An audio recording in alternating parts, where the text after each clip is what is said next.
Today we will discuss what is the main differences between the osteoporosis and osteomalacia. Indeed, these two diseases are related to bones, but there is a major difference between these two diseases. The number one is osteoporosis and the second one is osteomalacia. So we will discuss its difference. So osteoporosis, osteo were related to bone, and porosis in which the bone become porous. The disease in which the bone become porous is the osteoporosis.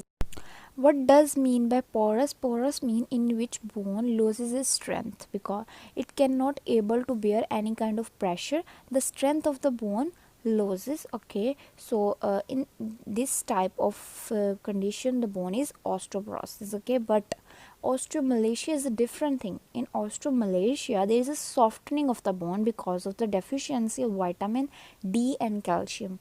So there is the major difference. In osteoporosis, the bone become porous, but it seems hard. Okay, it is hard, but loses its strength, not able to bear any kind of pressure, easy to break. Okay, but in osteomalacia, there is a softening of the bone. So this is the major difference between the osteoporosis and osteomalacia. So now we will discuss one thing more, and that is if the deficiency of calcium occur in old age.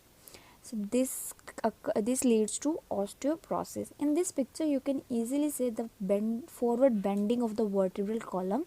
So it occurs in both males and females when the calcium deficiency occur in old age. So it leads to this kind of deformity. Our vertebral column bends forward, and this is the osteoporosis. Okay, so we will discuss what is the differences between osteoporosis and osteomalacia. So I hope you all get the point.